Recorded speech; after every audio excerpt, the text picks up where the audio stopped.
Apakah Anda berencana traveling atau menyekolahkan anak kuliah di luar negeri? Saya yakin Anda sudah mulai mengumpulkan dolar. Pertanyaannya nih, bagaimana sih cara investasi dolar di Indonesia? Selengkapnya, yuk kita bahas di video berikut ini.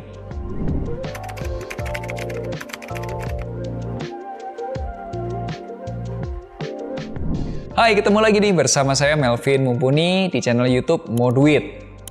Teman saya bercerita dahulu ketika sekolah dirinya berkesempatan kuliah di luar negeri, tepatnya di Amerika.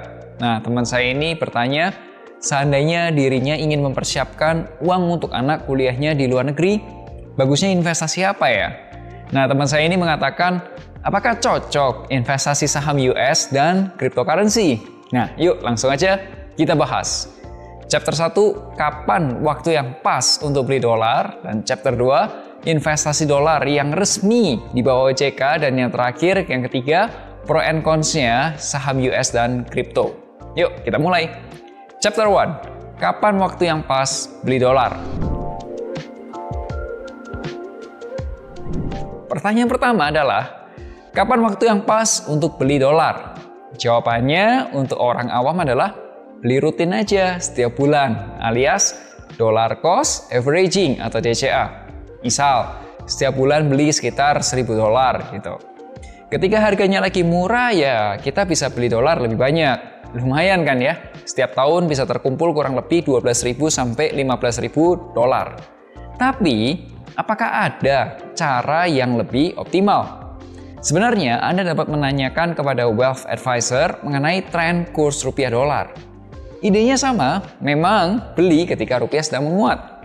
Ketika rupiah melemah, lebih baik simpan aja dulu rupiahnya di produk investasi yang liquid. Contohnya apa? Reksadana pasar uang. Sayang kan kalau beli dolar di saat dolarnya lagi menguat atau rupiahnya lagi melemah, ya. Nah, sebaliknya ketika rupiahnya menguat, baru beli dolarnya. Setuju? Kalau setuju boleh kasih like-nya dulu. Sebagai seorang perencana keuangan yang berlisensi wakil manajer investasi, saya menyarankan investasi yang legal. Di Indonesia, definisi legal itu salah satunya adalah di bawah OJK atau Otoritas Jasa Keuangan. Dan beberapa pilihan investasi dolar di bawah OJK. Yang pertama adalah produk deposito dolar. Deposito dolar itu mirip dengan deposito rupiah dan adanya di bank. Ya, tentu aja Anda tahu deposito ini adalah produk yang cocok jika kebutuhannya jangka pendek atau kurang dari 1 tahun. Yang kedua adalah obligasi dolar. Jadi, pemerintah Indonesia itu memiliki surat utang dengan mata uang dolar, disebutnya Indon. Selain itu, Indonesia juga punya surat berharga syariah dengan mata uang dolar juga, namanya Indois. Kupon atau bagi hasil Indon atau Indois itu sekitar range 2%-an, sampai kurang lebih hampir 7%-an per tahunnya. Apakah aman investasi di Indon atau Indois? Jadi, seperti yang ada di Undang-Undang Nomor 24 Tahun 2002 tentang Surat Utang Negara, disebutkan pokok dan pembayaran bunga dijamin oleh Negara Republik Indonesia. Untuk investasi di Indon atau Indois, Anda perlu memperhatikan harga beli, harga jual, current yield, dan yield to mature. Anda dapat membeli Indon atau Indois di Moduit. Silahkan aja hubungi wealth advisor Moduit di link berikut ini. Yang ketiga adalah reksadana dolar.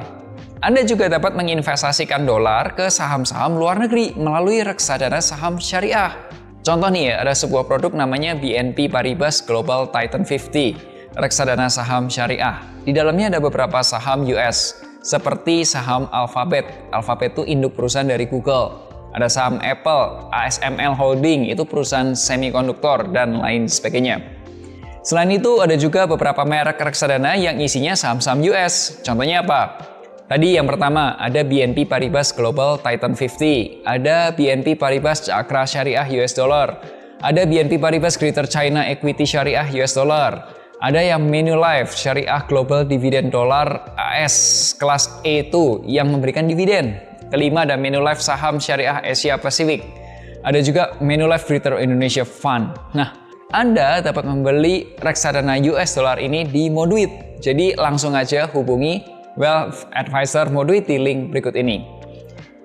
Jadi penasaran nih, kira-kira Anda tertarik mana nih? Indon, Indois, atau reksadana dolar? Atau malah semuanya? Nah, silakan tulis pendapatnya di kolom komentar.